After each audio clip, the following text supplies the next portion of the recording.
እናወጣለን። ክፍሉን እናነብና አንድ ነገር ሁላችን በህብረት ተናግረን ጸልየን እንቀጥላለን። እስቲ እንቁምና እናንብብ። ለዚህ ቃል ክፍል ዮሐንስ ወንጌል ምዕራፍ 14 ከቁጥር 1 እስከ 3 ድረስ በጌታ በኢየሱስ ክርስቶስ ስም አነባለሁ። እንዲህ ይላል፣ ልባችሁ አይታወክ፣ በእግዚአብሔር እመኑ፣ በእኔም ደግሞ እመኑ። በአባቴ ቤት ብዙ መኖሪያ አለ።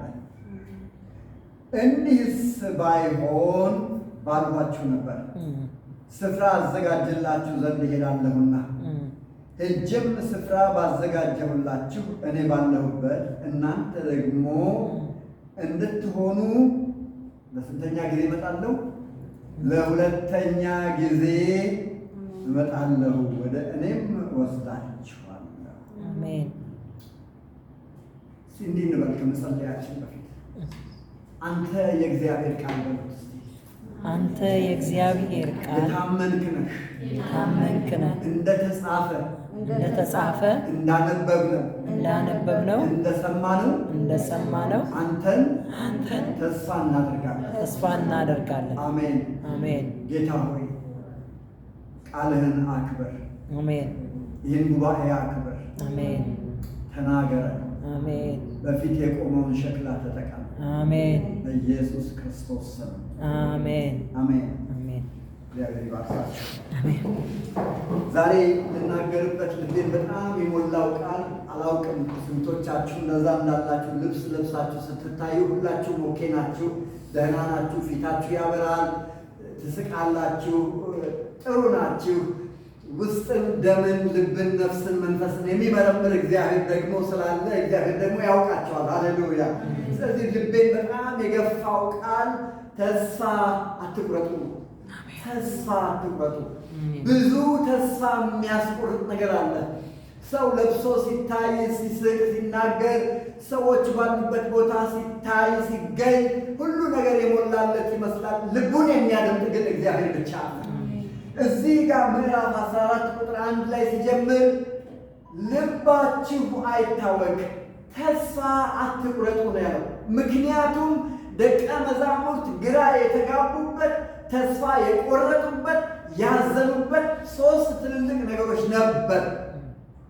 ምዕራፍ 13 ላይ መለስ ብለን ስንመለከት ቁጥር 21 ላይ የመጀመሪያው የልባቸው ሐዘንና ድንጋጤ ነበረ። እንዲህ ይላል፣ ኢየሱስም ይህንን ብሎ በመንፈስ ታወከ፣ መስክሮም እውነት እውነት እላችኋለሁ ከእናንተ አንዱ አሳልፎ ይሰጠኛል አለ።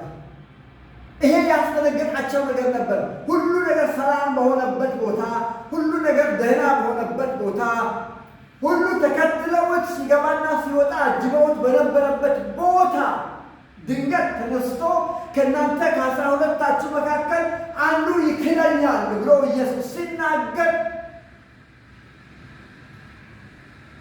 አስደንጋጭ ነበር። ማን ይሆን? ክፍሉን በጣም ካየን ወደታች ዝቅ ብለን ስንመለከት ወደ ደረቱ ተጠግተው ማን ነው ከኛ መካከል ማን ነው? እስቲ ንገረን፣ ተስፋ አታስቆርጠን፣ አንተን አሳልፎ የሚሰጠኝ ማን ነው? ደንግጠዋል። ተስፋ አስቆርጧቸዋል። ሁለተኛው ተስፋ አስቆራጩ ነገር ወደታች ዝቅ ብለን ስንመጣ ኢየሱስ ክርስቶስ አሁን ሳያስቡ ሳይዘጋጁ አንድ ነገር ይነግራቸዋል። እሄዳለሁ፣ አሁን ልሄድ ነው፣ እኔ ወደሚሄድበት ጭራሽ እናንተ ደግሞ ልትመጡ አትችሉም ማለት ምን ማለት ነው? የት ነው የምትሄደው? ለማን ጥለህን ነው የምትሄደው? ሁሉን ነገር ትተን ባለበት አቁመ ነው ቤታችንን ዘግተን ኑሯችንን ዘግተን ታዋጣናለህ ብለን ተከትለን የት ነው የምትሄደው? ትክዱኛላችኋል። ጭራሽ ደግሞ ጥያችሁ ልሄድ ነው። መሄድ ብቻ ሳይሆን እኔ ወዳለሁበት ጭራሽ አትመጡም ብለህ መንገዱን ዘጋ። ምን ማለት ነው? የተከተልነው እኮ አንተን ነው።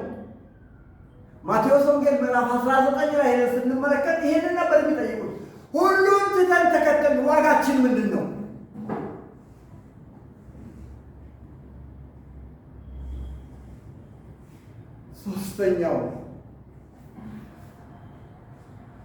ሶስተኛው ቁጥር 38 ላይ ኢየሱስም እንዲህ ብሎ መለሰለት ለጴጥሮስ። ከላይ ስትመለከቱ ከቁጥር 36 ጀምሮ ማንም ቢክድህ፣ ማንም ወደኋላ ቢመለስ ነፍሴን እሰጥሃለሁ፣ አልለይህም፣ እስከ መጨረሻው ድረስ እከተልሃለሁ። ማን እንደሆንክ ገብቶኛል። ለዚህም ነው ወስኜ የተከተልኩ። እኔና አንተን የሚያፋታን የሚያለያየን ማንም አይኖርም፣ ነፍሴን ሰጥቻለሁ ብሎ ባለበት ሰዓት ኢየሱስ እንዲህ አለ። ኢየሱስም እንዲህ ብሎ መለሰለት፣ ነፍስን ስለ እኔ ትሰጣለህን? እውነት እውነት እልሃለሁ 3 ጊዜ እስክትክደኝ ድረስ ዶሮ ማለት ነው።